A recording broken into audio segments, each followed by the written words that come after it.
Hello everyone, Shri शिवाय नमस्तुभ्यम। कैसे हैं आप सब? आई होप आप सब बहुत अच्छे होंगे, स्वस्थ होंगे, मस्त होंगे। मैं भी बहुत अच्छी हूँ।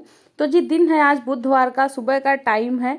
तो बस मॉर्निंग का वही रूटीन है। और आज का जो मेरा ब्लॉग है ना, वो बहुत ज़्यादा रिक्वेस्टेड वीडियो है, क्योंकि बहुत सारे कमेंट आए हैं मेरे स्टार्टिंग से अभी तक के सारे ब्लॉग में। रोज के रोज आते हैं, 2-4 तो आते ही है कि दीदी सिर्फ एक्सरसाइज की वीडियो बनाइए, सिर्फ एक्सरसाइज बताइए। तो आज की जो मेरी वीडियो है ना, वो सिर्फ एक्सरसाइज पे ही है कि मैं कौन कौन सा एक्सरसाइज करती हूँ, कितने कितने टाइम उसको करती हूँ, और टोटल मिला के मैं कितनी देर तक एक्सरसाइज करती हूँ। तो आज की वीडियो इसी टॉपिक पे है। यहाँ मैं मॉर्निंग में पी हूँ नींबू पानी। उसके बाद जो है हस्बैंड चले गए थे ऑफिस और मैं बैठ गई थी एक्सरसाइज करने। अब यहाँ से मैं एक्सरसाइज स्टार्ट करती हूँ। सबसे पहले आपको थोड़ी सी स्ट्रेचिंग कर लेनी है, सारे जोड़ों को थोड़ा सा खोल लेना है। तो यहाँ मैं थोड़ा बहुत करती हूँ। पहले मैं बहुत ज़्यादा करती थी, बट अभी मैं थोड़ा बहुत करती हूँ, क्योंकि अब आदत सी बन गई है। अब उतना दर्द वगैरह नहीं होता मुझे कहीं भी बॉडी में। तो यहाँ पे जितने भी मैं स्ट्रेचिंग कर रही हूँ, इतना आप लोग कर सकते हैं, नॉर्मली है ये। इससे ज़्यादा करने की भी ज़रूरत नहीं है। अगर आप लोग इससे ज़्यादा कर ले रहे हैं तो अच्छा है, बाकी मैं इतना ही करती हूँ। उसके बाद फिर मैं करती हूँ योगा। योगा में सबसे पहले जो है, इसको खूब लंबी सांस लेनी है, फिर सांस को छोड़ना है, फिर सांस लेनी है, फिर सांस छोड़ना है। ऐसे आपको 20 बार करना है। उसके बाद यहाँ पे मैं कर रही हूँ कपालभाति। कपालभाति भी कम से कम 5 मिनट करिए।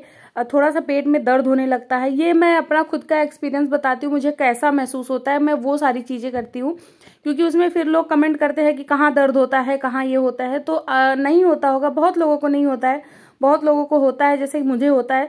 मैं कुछ सेकंड करती हूँ, फिर पेट में दर्द सा होता है, फिर मैं रुक जाती हूँ, फिर मैं करती हूँ, फिर रुक जाती हूँ। मतलब ऐसे ही आपको 5 मिनट लगातार करना है। ये जो कपालभाति है ना, इससे जो पेट होता है ना, वो बहुत अंदर जाता है।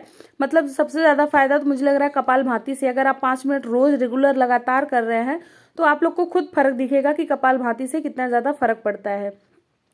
उसके बाद यहाँ पे मैं कर रही हूँ अनुलोम विलोम, जिसमें है आपको अगर राइट नाक बंद कर रहे हैं तो लेफ्ट से लंबी सांस खींचनी है, फिर लेफ्ट बंद करना है, राइट से सांस को छोड़नी है। ऐसा भी आप 2 से 3 मिनट कपालभाति करिए। कपालभाति के बाद थोड़ा सा आपको ध्यान लगाना है, और मैं ध्यान लगाती हूँ 3 से 4 मिनट तक। एकदम मन को शांत स्थिर करके और शांत मुद्रा में एकदम से बैठ जाना है। थोड़ा क्या है, हमारे माइंड को भी स्थिर करना होता है, तो ध्यान लगाना भी सबसे ज्यादा जरूरी है। तो जो है स्ट्रेचिंग और ये मतलब योगा, जैसे अनुलोम विलोम या फिर प्राणायाम, ये सब मिला के ही 10 मिनट का टाइम ऐसे ही आपका निकल जाएगा। तो स्टार्टिंग में मैं ये करती हूँ। उसके बाद जो है मेरा स्टार्ट हो जाता है एक्सरसाइज। उसके बाद जो है अभी मैं ये वाली एक्सरसाइज कर रही हूँ, इसको कहते हैं स्थिर कोणासन। मुझे बहुत सारे एक्सरसाइजेस के नाम नहीं पता है, लेकिन जो भी पता है वो मैं आपको बताऊंगी, क्योंकि नाम मैं भूल जाती हूँ, उतना ज्यादा याद नहीं रहता है। तो ये है स्थिर कोणासन। तो यहाँ दोनों पैरों को फैला लेना है, जितना आप फैला पा रहे हैं उतना फैलाना है। फिर दोनों पैरों के अंगूठे को टच करना है। ऐसा है आप 100 से 500 बार कर सकते हैं, जितना आप कर पा रहे हैं। बहुत सारी एक्सरसाइज मैं बता रही हूँ, तो मैं 30-30 बार ही बता रही हूँ। जैसे ये वाला भी की थी मैं, तो ये 100 टाइम में करके आपको बताई हूँ। ऐसा मैं 500 बार लगातार करते रहती हूँ। ये वाला जो एक्सरसाइज है, इससे आपका पेट तो 100% कम होने ही वाला है। लेकिन एक चीज मैं बता दूं कि जहां पे पेट दर्द होने लगे, जहां पे बॉडी कांपने लगे, वहीं पे आप लोग रुक जाइए, थोड़ा सा रिलैक्स करिए, थोड़ा सा आराम करिए, कुछ सेकंड तक रुकिए, उसके बाद फिर से स्टार्ट करिए। ऐसा नहीं है कि पेट में दर्द भी हो रहा है उसके बाद लगातार करते ही रहें, ऐसा बिल्कुल भी मत करिएगा। मुझे भी दर्द होता है तो मैं रुक जाती हूँ, फिर थोड़ा सा नॉर्मल होती हूँ, फिर से वो मैं करने लगती हूँ। ये जो अभी मैं कर रही हूँ, इसको मैं 60 बार करती हूँ। जैसे 30-30 के 2 सेट करती हूँ। मुझसे 3 सेट नहीं हो पाता, उतने में ही मैं बहुत ज्यादा मैं थक जाती हूँ। तो यहाँ पे जो है 30 बार करके उसके बाद फिर मैं बैठती हूँ, फिर अगेन मैं 30 बार करती हूँ। तो आप जितना भी कर पा रहे हैं, अगर 20 बार भी कर पा रहे हैं तो 20 बार ही करिए, और 30 बार कर पा रहे हैं तो आप लोग 30 बार करिए। जितना आप लोग से हो पाए उतना ही करना, और बॉडी को बहुत ज्यादा झटका देके एक्सरसाइज कभी नहीं करना चाहिए। कहीं ना कहीं खिंचाव हो जाता है मसल्स में, तो वो फिर दर्द होने लगता है। तो जितना हो सके एकदम आराम आराम से ही एक्सरसाइज करिएगा। ये वाला जो मैं कर रही हूँ ना, ये तो मैं 90 बार कर लेती हूँ। 30 के 3 सेट करती हूँ, क्योंकि ये इसमें बहुत ज्यादा दिक्कत नहीं होती है। मतलब स्टार्टिंग में होती है, पैर बहुत ज्यादा भर जाते हैं, जैसे जो हमारा थाई होता है वो भर जाता है, तो ये स्टार्टिंग में नहीं हो पाता है, लेकिन जो है धीरे धीरे मतलब होने लगता है। अभी जो मैं कर रही हूँ, इसको तो मैं 90 बार करती हूँ कंटिन्यू, मैं इसको 90 बार कर लेती हूँ। पहले मैं 30-30 के 3 सेट करती थी, लेकिन अभी जो है मैं लगातार 90 बार कर लेती हूँ, क्योंकि जो मेरी बॉडी है ना वो थोड़ी सी फ्लेक्सिबल हो गई है और सारे एक्सरसाइज मैं कर लेती हूँ। लेकिन शुरू में जब हम एक्सरसाइज वगैरह स्टार्ट करते हैं तो बॉडी बहुत ज्यादा हार्ड रहती है, तो इसकी वजह से हो नहीं पाता। लेकिन जब आप करेंगे ना तो फिर वो सारी चीजें होने लगेंगी। अभी जो मैं कर रही हूँ इसको मैं मतलब 4 से 5 मिनट मुझे लगता है, वैसे मैं टाइम देखती हूँ, लेकिन ऐसा लगता है हाँ 4-5 मिनट में ऐसे ही इसी पोजीशन में मैं ऐसे रहती हूँ। दोनों हाथों को सीधे ऊपर उठा लेना है, दोनों पैरों को एकदम से स्ट्रेट रखना है। वैसे अपने देखने में लगता है हाँ मैं स्ट्रेट करके रखी हूँ, लेकिन वो अभी जब मैं वीडियो में देखती हूँ तो लगता है हाँ स्ट्रेट नहीं है। फिर मैं आगे से कोशिश करती हूँ मैं और स्ट्रेट करूँ, तो इससे भी ना आपका पेट और आपके जो कमर पे जितनी भी चर्बी होती है वो सारी पिघलती है। इसको कहते हैं टॉय टच, मतलब आपके अंगूठे को टच करना होता है। जैसा कि आप लोग वीडियो में देखे हैं तो बहुत सारे एक्सरसाइज है, इसलिए मैं थोड़ी थोड़ी क्लिप आप लोग को दिखा रही हूँ। ये जो है इसको भी 30-30 के आपको 3 सेट करना है। इससे भी आपका जो टमी फैट है या टमी का लोअर फैट है या फिर थाई का जो फैट है ये सारा कम होता है, कमर जो एरिया है वो कम होता है। तो अभी जो ये मैं कर रही हूँ इधर से उधर पैर, तो इसको भी आपको 30-30 के 3 सेट करना है। 90 बार आपको करना है। 30 बार करिए फिर रुक जाइए, फिर 30 बार करिए फिर रुक जाइए। लगातार मत करिएगा क्योंकि लगातार होता ही नहीं है। तो जब थोड़ा थोड़ा सा रिलैक्स होके करेंगे ना एक्सरसाइज तो सब होने लगेगा। और इस टाइम पे ना आप म्यूजिक वगैरह लगा लिया करिए, तो आप एक्सरसाइज को एंजॉय भी कर पाएंगे, बोरियत नहीं होगा और आपको लगेगा भी नहीं कि अब मैं थक रही हूँ, अब मुझसे नहीं होगा। तो म्यूजिक लगा लेंगे ना तो बहुत अच्छा लगता है उस टाइम पे एक्सरसाइज करने में, बोरियत भी नहीं महसूस होती है। ये एक्सरसाइज है, इसको कहते हैं प्लैंक। इसको आपको 2 मिनट तो आपको होल्ड करके बॉडी को ऐसे रखना है, दोनों हाथ आगे करना है और जो अंगूठा है ना उसके बल पे पूरी बॉडी को ऐसे टिका के रखना है। जैसा अभी मैं रखी हूँ, थोड़ा सा जो मेरा बम्प है ना वो थोड़ा सा ऊपर हो जाता है, मुझे उस समय पता नहीं चलता। इसको थोड़ा सा और डाउन करना है, जितना आपका बॉडी हो सके एकदम फ्लैट होना चाहिए। लेकिन जब मैं यहाँ पे देखती हूँ ना तब मुझे लगता है कि मेरा थोड़ा सा ऊपर है, वैसे परफेक्ट ही है। तो इसको ना आपको 2 मिनट लगातार आपको होल्ड करके रखना है। वैसे मैं भी 2 मिनट लगातार होल्ड करके नहीं रख पाती हूँ, 1 मिनट रखती हूँ, उसके बाद थक जाती है, पूरी बॉडी कांपने लगती है। इसमें सबसे ज्यादा कैलोरी बर्न होती है और जो पेट है ना, पेट तो मतलब 100% इससे कम होता है, पूरी बॉडी का फैट इससे कम होता है। तो ये सबसे अच्छा एक्सरसाइज है, आप चाहें तो इसको जरूर करें। और अगर 2 मिनट नहीं हो रहा है तो 1 मिनट इसको जरूर करें। ये वाली एक्सरसाइज जो है ना इसको आप 60 बार करिए, या तो 20-20 के 3 सेट करिए या तो 30-30 के 2 सेट करिए, जैसा आप कर पा रहे हैं। थोड़ा रिलैक्स होके ही करिएगा, ऐसा नहीं है कि बहुत जल्दी जल्दी करें। यहाँ पे देखिए मैं भी थक गई थी और ऐसे में ये 2 एक्सरसाइज है जैसे मैं पहले की हूँ, या तो वैसे करिए या तो फिर आधे पैरों को ऐसे जमीन में टच करिए, उसके बाद ये ऐसे करिए, तो आप शायद ऐसे कर पाएंगे अगर वो वाला नहीं कर पा रहे हैं तो। इसीलिए मैं ना दोनों एक्सरसाइज दिखा दी हूँ कि आपको दोनों में जो भी सही लगेगा आप कर लीजिएगा। यहाँ जितनी भी एक्सरसाइज मैं कर रही हूँ अगर इसमें से आप 5-6 भी करते हैं रोज के रोज तब भी बहुत ज्यादा फर्क पड़ेगा आपको, आपका वजन कम होगा। और दूसरी चीज आप लोग ना अपने खाने पीने का जरूर ध्यान दीजिएगा। ऐसा नहीं है कि खाना छोड़ दीजिए, सिर्फ लिक्विड पे रहिए, बिल्कुल भी नहीं। लिक्विड पे कभी भी नहीं रहना चाहिए, लिक्विड सबसे ज्यादा खतरनाक होता है। और वेट लॉस जर्नी में तो खाने पीने का सबसे ज्यादा ध्यान देना है, बल्कि वैसे आप उतना ना खाइए पीजिए, लेकिन वेट लॉस में तो आपको अच्छे से खाना है। अच्छे से मतलब ये नहीं होता कि आप पेट भर के खाना खा लीजिए, लेकिन आप लंच के टाइम पे दाल चावल रोटी सब्जी सलाद अचार दही सब कुछ लीजिए और अच्छे से खाइए। जहां आप 4 रोटी खाते हैं वहां 2 ही रोटी खाइए, जहां 1 प्लेट चावल खा रहे हैं वहां 2 ही मतलब आधा प्लेट चावल खाइए। तो फिर आप ना मतलब खाना बिल्कुल भी मत छोड़िए, खाना सब कुछ खाइए। सुबह में ब्रेकफास्ट करिए, दोपहर में लंच करिए, शाम इवनिंग के टाइम पे खाइए, डिनर में भी खाइए। बहुत लोग कहते हैं कि डिनर वगैरह छोड़ दो, बहुत हल्का सा खा लो, लेकिन मैं ना 7 बजे से पहले ही खाना खाती हूँ। उसमें मैं 1 से 2 रोटी लेती हूँ, ज्यादा अगर मैं ज्यादा सब्जी दाल ले रही हूँ तो 1 रोटी लेती हूँ, दाल सब्जी कम होता है तो मैं 2 रोटी लेती हूँ। उसके बाद फिर मैं वॉक कर लेती हूँ, जैसे 3000-4000 स्टेप में कंप्लीट कर लेती हूँ, तो मेरा वो उतना हो जाता है। तो आप लोग भी खाना वगैरह बिल्कुल मत छोड़िएगा। मॉर्निंग के टाइम पे चीला हो गया, ओट्स उपमा दलिया, साथ में स्प्राउट हो गया, अंडा लीजिए। अंडा तो आप लोग जरूर खाइए, जो लोग नॉनवेज खाते हैं, मैं बार बार कहती हूँ। मैं नहीं खाती तो इसकी वजह से मैं अंडा वगैरह नहीं लेती हूँ। तो आप लोग ना ये सारी चीजें मॉर्निंग के टाइम पे लीजिए, दोपहर के टाइम पे दाल चावल रोटी सब्जी सब कुछ खाइए। शाम के टाइम पे भेल लीजिए, उसके साथ में मखाने लीजिए, रोस्टेड चना लीजिए, पॉपकॉर्न ले लीजिए। तो ये सारी चीजें आप खा सकते हैं। सूजी से बनी बहुत सारी रेसिपी होती है जो आप खा सकते हैं। तो खाना वगैरह बिल्कुल मत छोड़िएगा, खाना पीना खाते रहिएगा। प्रोटीन विटामिन का भी ध्यान रखिएगा, कैल्शियम की कमी नहीं होनी चाहिए आपके अंदर। फल फ्रूट तो जरूर खाते रहिएगा, लेकिन लिक्विड पे कभी भी मत रहिएगा। आप लोग खाना तो प्रॉपर खाइए, क्योंकि हमारी बॉडी को एनर्जी की जरूरत है। अगर वो मिलेगी नहीं तो बॉडी काम कैसे करेगी। साथ में आप एक्सरसाइज देखिएगा। तो मैं सोची मैं खाने का जरूर बता दूं, क्योंकि कमेंट आता है दीदी क्या खाएं क्या नहीं खाएं। बस आप तला भुना ज्यादा मत खाइए, ज्यादा मतलब डीप फ्राई चीजें मत खाइए जिसमें ज्यादा फैट वगैरह है। तो यही सब चीजें आपको इग्नोर करना है। ज्यादा पेट भर के मत खाइए, आधा पेट खाना खाइए, लेकिन खाइए ऐसा ना महसूस हो कि मेरा पेट भर गया है। तो चलिए, आप लोग एक्सरसाइज देख लिए थे। तो ये जो अभी एक्सरसाइज मैं कर रही हूँ ना, ये कमर पतले करने के लिए है। इसको कहते हैं कोणासन।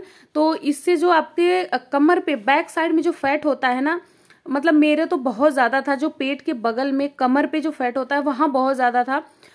जहां हमारे ब्रा होती है, जहां हमारी ब्रा की पट्टी जाती है, उसके नीचे बहुत ज्यादा मतलब मसल्स निकली होती है, बहुत ज्यादा मांस होता है। तो वो सारी चीजें यहाँ ये वाली एक्सरसाइज करने से कम होती है। उससे लास्ट में मैं ये वाली एक्सरसाइज करती हूँ, क्योंकि इसमें ना पैर बहुत ज्यादा भर जाता है, खासकर जो हमारी थाई होती है, बैठने में थोड़ी मुश्किल हो जाती है। तो इसको मैं सबसे लास्ट में करती हूँ, क्योंकि इसके बाद कोई एक्सरसाइज फिर नहीं हो पाती।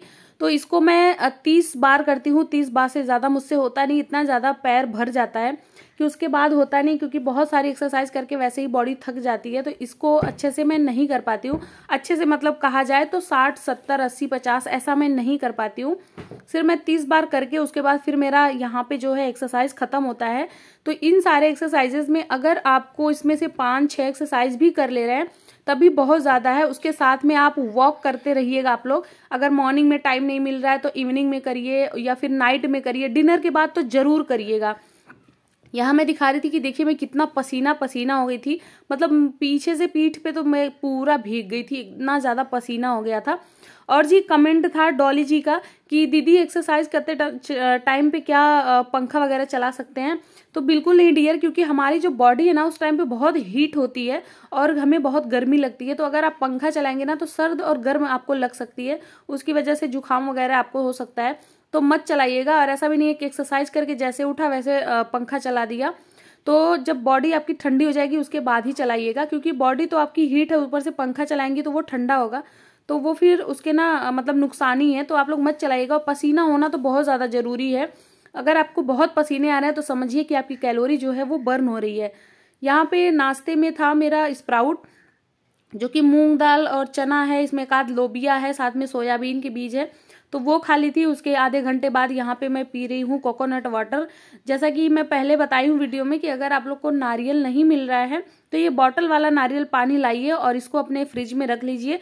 जैसा मैं 2-3 बॉटल ला के रखी हूँ, तो फिर इसको ही पीते रहती हूँ, क्योंकि रोज के रोज नारियल नहीं मिल पाता और कोई लेने नहीं जाता। तो चलिए जी, आप लोग के डाइट मतलब को ध्यान में रखते हुए यहाँ पे मैं एक रेसिपी आप लोग के साथ शेयर कर रही हूँ। ये ली हूं मैं चना का सत्तू, जो कि हम पीते हैं। ये भुना हुआ चना सत्तू आता है पैकेट में, उसमें मैं डाल रही हूँ अदरक और लहसुन और साथ में मिर्ची का पेस्ट। इसमें डालना है 2-3 नींबू, मतलब नींबू ज्यादा डालना है, थोड़ा सा खट्टा रहता है तो अच्छा लगता है। क्योंकि होली है, कल ही होली है। तो अगर आज आप मेरी वीडियो देखेंगे, अगर आप चाहें शाम को बनाने के लिए तो आप बना सकते हैं। ये वेट लॉस में खाइए और अच्छे से खाइए, पूरा पेट भर के खाएंगे तब भी कोई भी दिक्कत नहीं होगी। तो मैं सोची थोड़ा सा चटपटा और थोड़ा सा टेस्टी आप लोग को बता दूं। यहाँ पे डाली हूँ मैं ब्लैक कलौंजी, जो कि काली कलर की होती है। उसके बाद इसमें डालना है अजवाइन, उसको अच्छे से क्रैश कर देना है। फिर यहाँ पे डाल रही हूँ मैं आधी छोटी चम्मच जीरा। उसके बाद डालना है ब्लैक सॉल्ट, काला नमक से अच्छा टेस्ट आता है। फिर उसके बाद व्हाइट सॉल्ट डाल देना है, जो नॉर्मल आप खाते हैं। यहाँ पे प्याज को मैं अच्छे से चॉप कर की थी, तो इसमें प्याज डाल देना है। अगर आप ट्रैवल कर रहे हैं या फिर कहीं ट्रैवल के लिए इसको बना रहे हैं, मतलब ये सत्तू की लिट्टी की रेसिपी मैं आप लोग को बता रही हूँ। तो अगर आप ट्रैवल कर रहे हैं ना तो इसमें प्याज लहसुन स्किप करिएगा, वो मत डालिएगा बिल्कुल भी, नहीं तो वो खराब हो जाता है। और अगर घर पे खाना तो डालिए, तो बहुत अच्छा टेस्ट लाता है। फिर इसमें डाल दी हूँ मैं सरसों का तेल। सरसों का तेल जो है ना, ये मतलब अच्छे से उसको बांध के रखता है, नहीं तो वो फिर ना पूरा सा जब लिट्टी खाएंगे तो पूरा फैल जाता है, तो वो अच्छा नहीं लगता है। और ये रहता है थोड़ा गीला गीला सा रहता है। उसके बाद इसमें डाली हूँ मैं थोड़ा सा हींग डालने के बाद थोड़ा सा हल्दी, साथ में नमक और थोड़ा सा अजवाइन मैं डाली हूँ। उसका आटा मैं लगा रही हूँ। अभी बेसन जो है वो रेडी हो गया था, तो ये लिट्टी का आटा है, जैसे नॉर्मल रोटी का आटा हम लगाते हैं वैसे ही फिर उस आटा को लगा लेना है। अभी इसकी छोटी छोटी लोइयां बनानी है, छोटी मतलब रोटी से थोड़ी सी बड़ी, जैसे हम नॉर्मल रोटी बनाते हैं उससे थोड़ी सी बड़ी बड़ी लोई लेनी है। और जैसे हम आलू का पराठा बनाते हैं या किसी चीज का पराठा बनाते हैं उसमें फीलिंग भरते हैं, तो बस ऐसे ही बीच में थोड़ा सा गड्ढा करना है, उसके अंदर जो फीलिंग बना के मैं रेडी की थी सत्तू वाला वो डालना है, डाल के उसको बंद कर देना है। इसी तरीके से आपको बना के रेडी कर लेना है। ये देखिए मैं दिखा रही थी, और इसको थोड़ा सा हाथों से प्रेस कर देना है ताकि ये थोड़ा सा मतलब चिपटा सा बने, बहुत ज्यादा बड़ा बड़ा ना बने। यहाँ पे हस्बैंड आ गए थे ऑफिस से, तो उनको मैं दे रही थी ब्लैक टी बना के। पानी पहले से मैं गर्म करने के लिए रख दी थी और पानी में अच्छे से उबाल आ गया था। अब जो लिट्टी बना के रेडी की थी वो लिट्टी मैं पानी में डाल दी हूँ और इसको पकने देना। ये 2 ही मिनट में पक जाता है, ज्यादा टाइम नहीं लेता। तो मेरी सारी लिट्टी बनके देखिए साइड में दिख रही है, सारी रेडी हो गई थी। ये लास्ट में मैं निकालते टाइम आपको लोग को दिखा रही हूँ। तो मतलब लिट्टी को ना एक छन्नी पे ही निकालना है ताकि इसका जो पानी है वो निकल जाए, क्योंकि लिट्टी फ्राई करनी है। तो अब आप लोग सोच रहे होंगे कि जब इसको डीप फ्राई कर रहे हैं तो हम वेट लॉस वाले कैसे खा सकते हैं।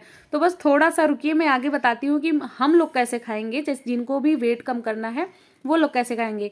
ये तो मैं बना रही हूँ और लोगों के लिए, जैसे हस्बैंड के लिए और फैमिली के लिए, जीजा जी आएंगे उन लोगों के लिए, क्योंकि वो लोग तो वेट लॉस नहीं कर रहे, तो उनके लिए मैं डीप फ्राई कर दे रही हूँ। वो भी बहुत ज्यादा फ्राई नहीं कर रही हूँ, बस हल्का सा थोड़ा सा कुरकुरा हो जाए उतना ही फ्राई की हूँ। अब मैं बताती हूँ कि हम लोग कैसे खाएंगे। तो लिट्टी तो बॉयल हो गई थी, अब वो अपना लिट्टी निकाल लीजिएगा जो आप लोग को खाना होगा। जैसे कि मैं निकाल ली हूँ, मुझे 3 लिट्टी खानी थी, मैं निकाल ली। फिर जिस कढ़ाई में मैं फ्राई की थी ना, उसी कढ़ाई का सारा तेल मैं निकाल दी थी, और तेल साइड साइड में थोड़ा थोड़ा सा लगा हुआ था, बहुत थोड़ा सा। बस लिट्टी डालना है, उलट पलट करते हुए थोड़ा सा सेक लेना है उसको। ये लिट्टी जो है देखिए बन के रेडी हो गया था, और मेरी लिट्टी अभी साइड में है। तो आप लोग अपनी होली एंजॉय करिए, सब कुछ खाते पीते रहिए, कुछ भी मत छोड़िए, जो भी बन रहा है अच्छे से एंजॉय करिए, क्योंकि साल में ये एक बार आ रहा है। बाद में डाइटिंग एक्सरसाइज आप लोग कर लीजिएगा, कुछ भी स्किप मत करिए, आराम से खाइए, एंजॉय करिए। आप लोगों को एडवांस में हैप्पी होली। आपकी होली बहुत अच्छी जाए, भगवान करे कि सबकी होली बहुत अच्छी जाए। फैमिली फ्रेंड के साथ होली स्पेंड करिए। चलिए मिलते हैं नेक्स्ट वीडियो में, तब तक के लिए बाय, थैंक्स फॉर वॉचिंग।